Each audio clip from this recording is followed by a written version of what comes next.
So good morning, everyone. So here we are at the 14th edition of the Bengal Chambers Business IT Conclave. And this is a precursor session.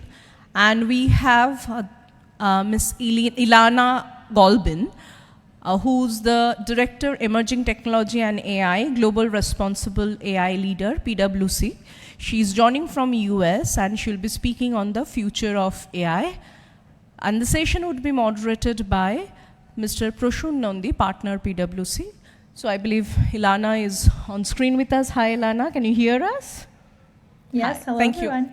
So Proshun, I would request you to please join us on the stage and take the session forward.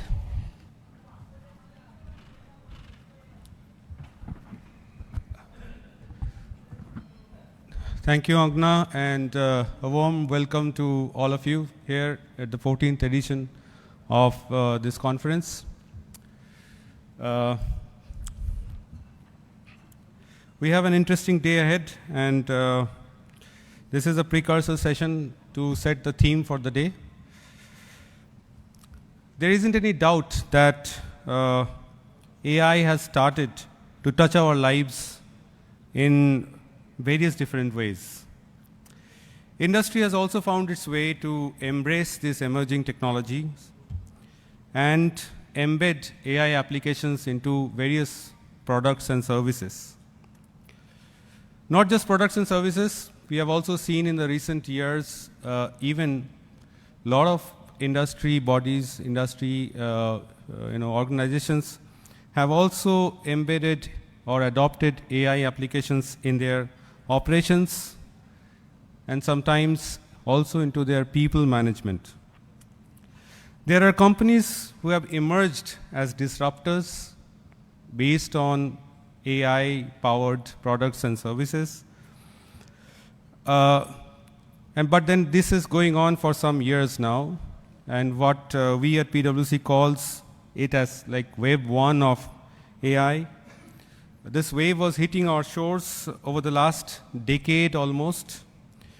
While that is happening, in the last few months, we have seen something like tsunami hitting us, called GPT-4, ChatGPT, generative AI, and so on, with different names. This obviously has opened up a complete different dimensions of how AI can augment us humans at work. PwC have been working on AI and its associated technologies for the last several years, helping our clients to not only adopt these emerging technologies, but very importantly, also realize their sustainable return. A lot of times, AI gives you a sporadic return, may not be sustainable. So I think as consultants and practitioners of AI in the industry, we must look for a sustainable return given back on that investment, which is obviously have a lot of doubts in people's mind to start with. And therefore, PwC obviously has come up with a very robust AI governance framework. And with this context, let me call upon today's speaker, Ms. Ilana Golbin. She is a director with our global PwC AI practice. She leads our global responsible AI practice, and she's going to speak and give us insights about how the future of AI is looking like. Over to you, Ilana, and thank you for joining us from there. Thank you all for having me. I appreciate the opportunity to join you and I guess greet you all into the hall for what I imagine will be an amazing day of conversation and sessions. I have some slides that I'd be very happy to walk through with all of you. As my colleague mentioned, I lead our firm in the space of responsible AI globally, and I've been a practicing data scientist for over a decade for PwC, meaning that I've been participating and seeing the evolution, the wave one, so to speak, of AI, but also now this new wave that's certainly coming into a crescendo. So let me share my screen, and hopefully this comes through within the system that you all have, and you can see it. Please let me know if you can not see my screen. what I was hoping that I would go through with you all today is a little bit of a brief primer on what generative AI really is in the context of our other artificial intelligence applications. Clearly, you've all had an opportunity to play around with some form of it via ChatGPT or pick your web-based version of choice. But there are many different applications that fall into this, and there is a little bit of a danger here as well, where we need to really understand what this technology can do for us so that we can identify the appropriate use cases. And there certainly are many in the connectivity space, in the security space, use cases that would be relevant to all of you. But moving forward with any type of emerging technology requires us to appreciate the risks associated with them and how we develop robust governance processes. And so my hope was to go through some of that with you as well. Now, we don't have a lot of time together, so moving to the first page here. Artificial intelligence broadly as a topic has actually been around for a very long time. It's not new. It's definitely not even 10 years old. It's much, much, much older than that as a discipline. But what we typically talk about when we think about artificial intelligence systems are machine learning and deep learning systems. That was prior to 6 months ago. Machine learning and deep learning systems are structures that allow us to learn off of an awful lot of information and define effectively a series of rules or patterns that computers can then make further decisions on. And those have been becoming increasingly more powerful over the last decade that I've been involved in this space because of better access to compute, because of more and more data that we've been collecting. Think of all of the sensors that have been deployed everywhere, or all of the data that we've been migrating to data lakes in order to access for having more consistent information about individuals, about products, around services. But there's also been a very active open source community and a very active dialogue to share ideas, share patterns, share code, which has really accelerated the adoption of this space. And again, the computing piece of this cannot be underemphasized. It's been a significant benefit to the rapid uptake and the rapid increase in performance of these systems. Deep learning really differentiates from machine learning in the sense that its architectures are best suited or better suited for unstructured data. Text, audio, sensors. These are our data sources that were very difficult to make use of with more traditional machine learning or statistical techniques. These innovations, though, have produced the baseline of what we see in the generative AI space. It's because of all of these innovations that we now have these class of technologies that are enabling us to create new content, new information off of information that's provided.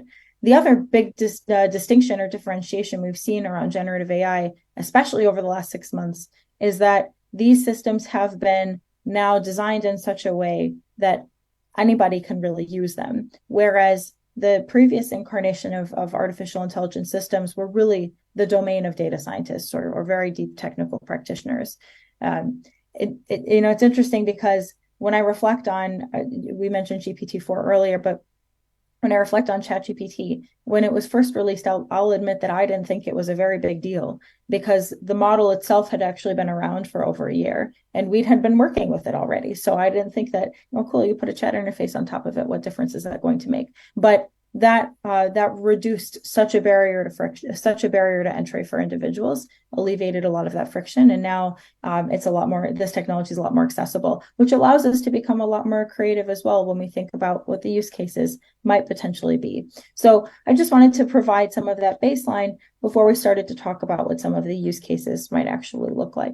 I do think it's important, given some of the discourse around these technologies, to really emphasize that generative AI and artificial intelligence, actually, I think artificial intelligence is somewhat of a misnomer because these models are not actually intelligent. They don't actually think. They're just very good at parroting and reproducing content or information that we give them. Basically, they are trained on how we speak, on how we write, on how we interact and engage, and they are trained to replicate that. And we've seen amazing use cases that have already been incredibly impactful for organizations in all spaces. Text-based use cases are the ones that seem to get the most press, mostly because a lot of these generative technologies are actually our language models. They use our natural language in the form of a prompt, And then that prompt is used to then provide effectively instruction to these models to do something, which is why there are use cases around contact centers or summarization or other types of question and answering within that text space. Code is another area where we've seen a lot of incredible innovation and uptake. Actually, one of the first generative AI models that I was really excited about was one of the first versions of Copilot, which was released for programmers to create code blocks for us. Basically, you would type in, I want a Python script to do A, B, C, and D, and it would generate a script. It wouldn't be perfect. It's actually far from perfect, but it provided a really good first start. And generally, I think of generative AI as a really good first draft creator. Rather than a full automator, it's creating a first draft of something that we can then use. So code is an area where we've seen a lot of organizations starting to adopt some of these technologies. In the image space as well, that I think there are so many use cases that we've seen from a marketing perspective. And then data is also going to be an interesting one. Data is very imperfect, as you know.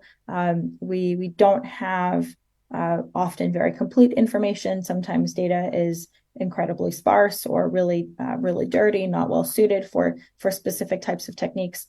And there's been a push to utilize generative technologies to help with that, to fill those gaps, to allow us to interact with data in a way that we haven't been able to before. So all of these are very exciting use cases and at varying different degrees of maturity. Something that Person mentioned earlier, which I think is really important, is the ROI of these technologies. So really thinking about what the value is that we need to be getting out of these systems that rationalizes the investment that we're going to be making in them.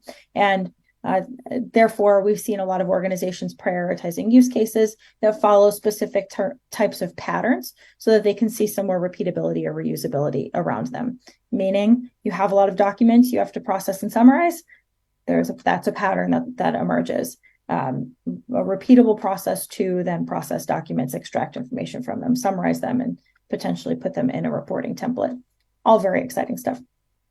But generative AI is I think it's one of those technologies that seems like, at least right now, it has a lot of potential to impact us in our daily lives, not necessarily in our work lives, in spite of some of the use cases I had on the previous page. So just thinking about what some of those use cases might look like for you guys in the audience here, a few listed on the page. In the cybersecurity space, there have been organizations that are testing how to use generative AI to come up with different types of threats and attacks that they would want to test their systems against.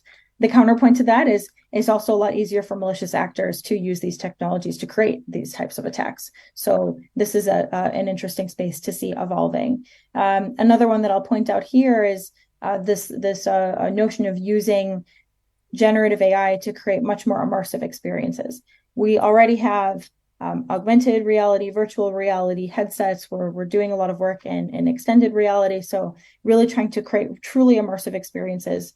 With generative AI, we can now create agents that are more adaptive and more personalized to even our more basic or more simpler reactions. So if you make a slight movement with your arm, can you create an entirely new backstory to an individual, some type of an agent that you're interacting with in a VR space? That's pretty cool. Definitely something that is being explored right now. But again, I think some of the best use cases for generative AI are allowing us to interact with technology just using our natural language. And that's typically been a significant barrier for many, is really trying to translate what they're trying to do into instructions that are interpretable by a machine. And this type of a technology does alleviate a lot of those challenges by allowing us to engage in natural language with those prompts. There's an interesting space of research and training as well, called prompt engineering, which is really a thread to try and upskill individuals, domain experts, not necessarily technical experts, but domain experts, to speak the language of a generative AI even better, so that we can get better results, better interactions out of these systems. And that will certainly continue to evolve as well. Much of the other use cases in the connectivity space tend to fall into the more traditional AI universe.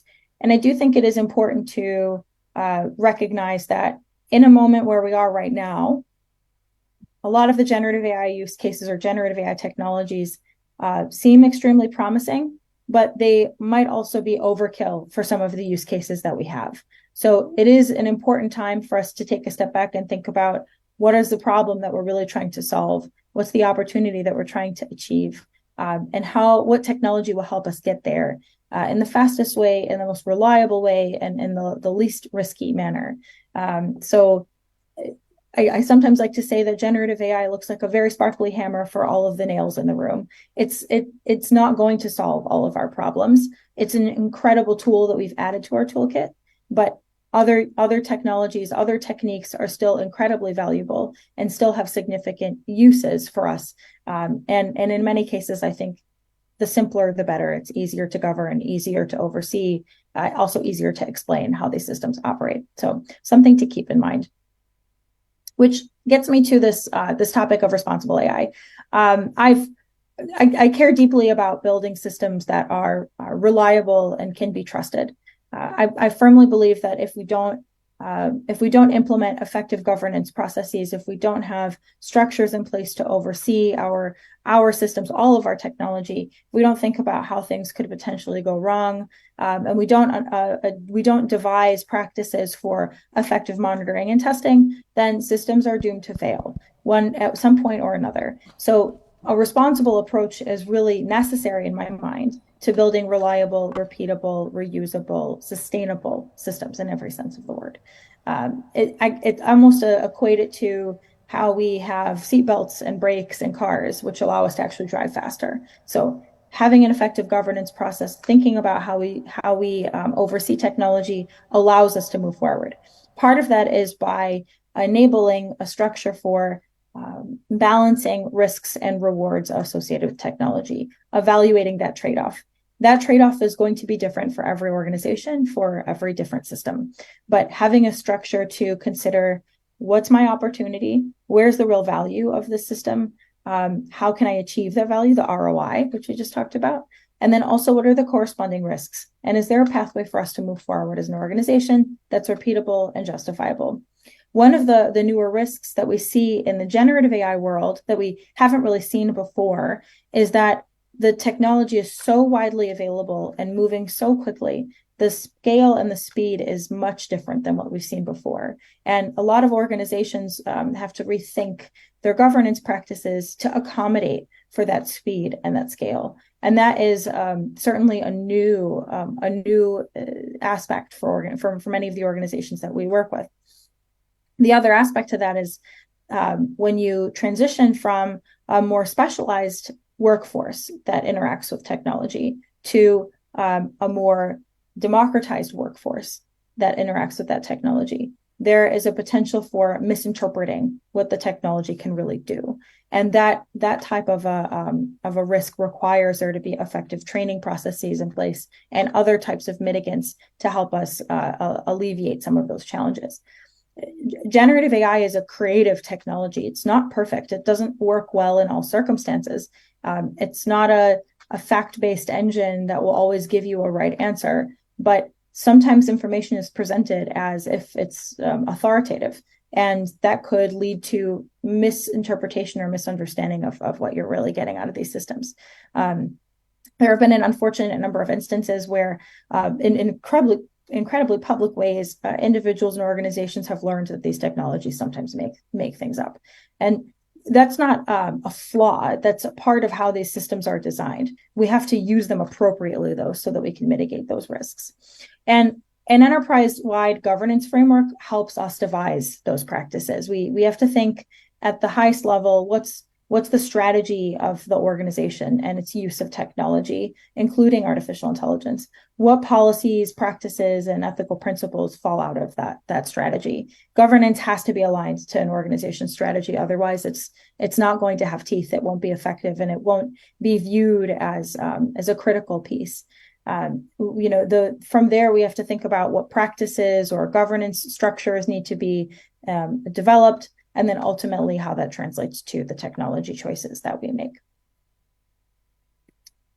So if I kind of zoom into this a little bit more, the way that we see some of these responsible practices evolving are by equipping us with standard methodologies for determining what interpretability and explainability, for instance, looks like for a specific system.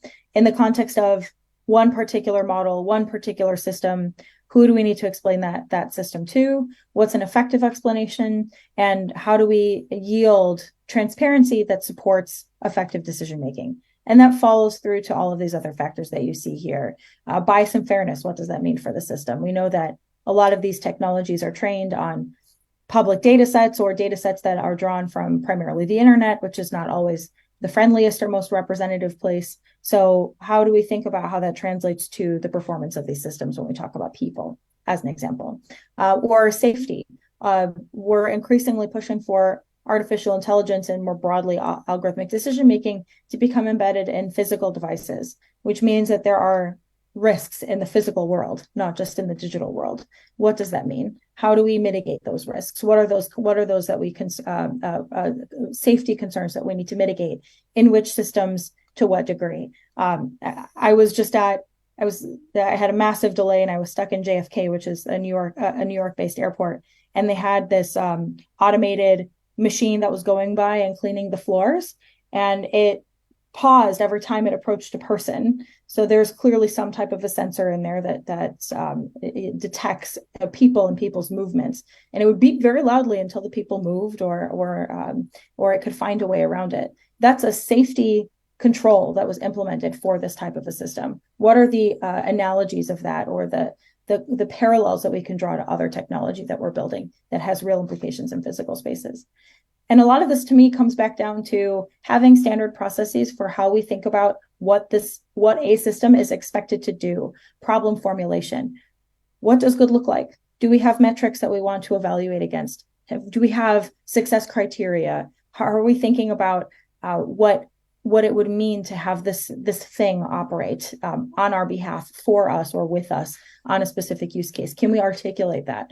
If we can't articulate that in fairly concrete terms, we're likely to build systems that at some point in time will miss the mark. So all of this is important to think about. And a governance process is intended to orchestrate these critical decisions, incorporate the appropriate people, streamline decision-making, and make it repeatable, justifiable, so on and so forth.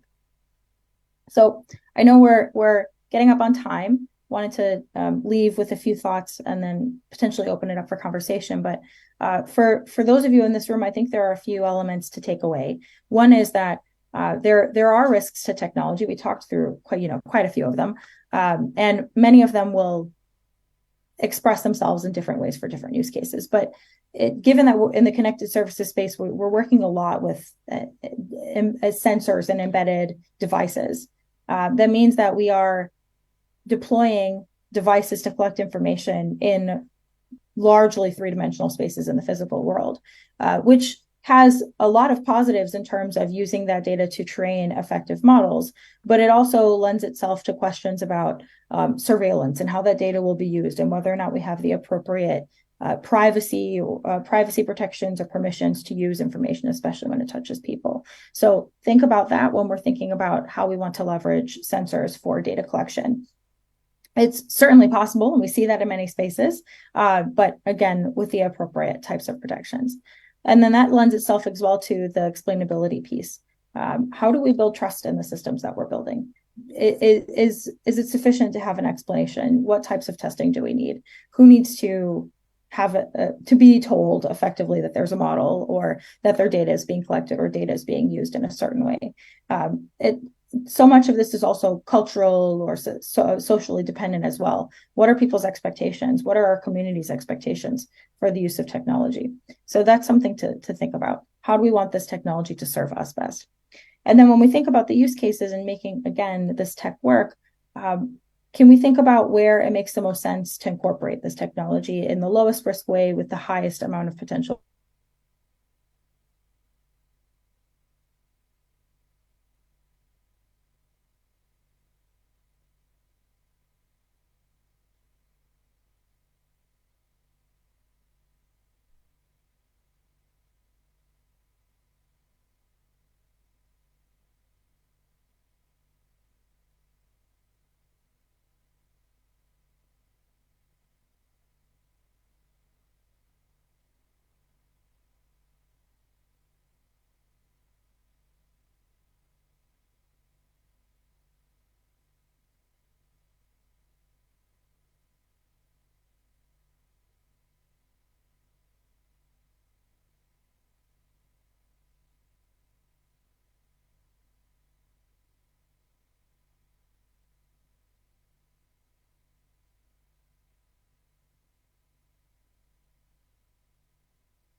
So would you take it over, Prashul?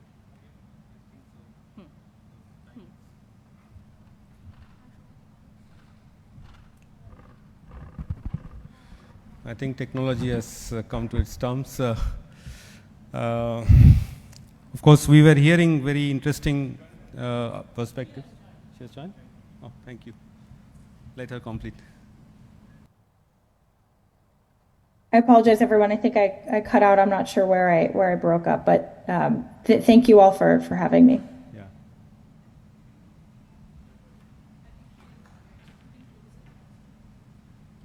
Yeah, Elena, we just lost you for the last 2 minutes. I'm hoping that you're doing the closing statements. Yes. I was just leaving with a few thoughts. Hopefully, you all saw that. Just think about what the appropriate use cases are. That makes sense. Yeah, of course. And thank you all for having me, and I'm happy to take any questions if there are any. Yeah, I think we heard about the different forms of AI from its initial days of artificial intelligence to machine learning to deep learning, and now this new technology called generative AI. And we have also heard from her how some of the global organizations are leveraging them. PwC in India also seeing a lot of Indian companies are taking giant leaps to adopt and embrace these emerging technologies.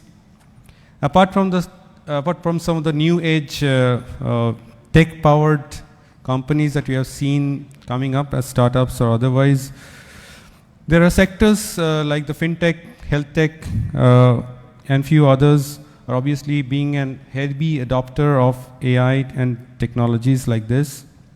And as she said, AI applications are quite embedded. It forms an interaction layer for the users to interact with a plethora of technologies behind the scene, while AI tries to put up another layer on the top to give you that bit of intelligence output. We have also seen how the consumer goods are quickly catching up in the market with these technologies. Manufacturing firms have started also realizing a lot of benefit from these digital transformation programs that are powered by AI machines. And we are going to talk a lot more during the day about the connected services and the communities. Now, having said so, many of these initiatives that we see are practiced in the industry today are backed by the traditional AI forms like the ML and the deep learning. The wave 2 of AI has created a renewed interest, no doubt, in the Indian industry, with generative AI becoming a boardroom agenda for many, many organizations. That is what we are seeing and hearing. However, many of these organizations are in the state of exploring the right use of this particular technology. There are many organizations which are doing pilot projects, hoping that some of these pilots will actually take a shape that is going to deliver them the results that they are waiting for. But as Elena alluded, that we need to find the right balance between the risk and the opportunity. No doubt there is opportunity, but at the same time, it also brings a lot of risks that we need to be aware of, act on it, and hence a governance framework becomes extremely important. We all understand that generative AI is going through a phase where some of these security and reliability related questions remain unanswered. However, we still feel that it is only a matter of time when the techies will find all the answers to the satisfaction of the board, and AI will become even more prevalent in our day-to-day lives. Thank you, Elena, for joining us from the US and giving us a lot of insights of what we are doing in this space. Thank you, BCCI, for inviting us, and thank you all for listening to us for some time. Thank you, everyone. Thank you, Prashun, for not only moderating this session, and of course, Ilana, thank you for, from different time zone, carving out time and joining. We really appreciate. And we have a small token of appreciation for Prashun as he is at the venue. So I would request our President, Mr. Shubir Chakraborty, to please present a token of our appreciation to Mr. Proshun Nonde, partner PwC.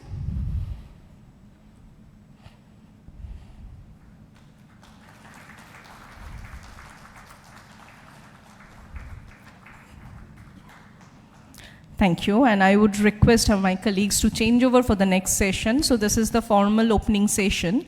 We have with us our chief guest, Sri Rajiv Kumar, IPS, Principal Secretary, Department of Information Technology and Electronics, Government of West Bengal. With him, we will have on the stage Mr. Shubir Chakraborty, President, the Bengal Chamber of Commerce and Industry and MD and CEO, Exide Industries Limited.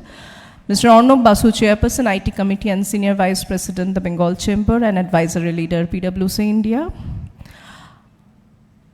Mr. Ranganath Sadasiva, Chief Technology Officer, HPE. Mr. Sanjay Kumar Das, Managing Director, West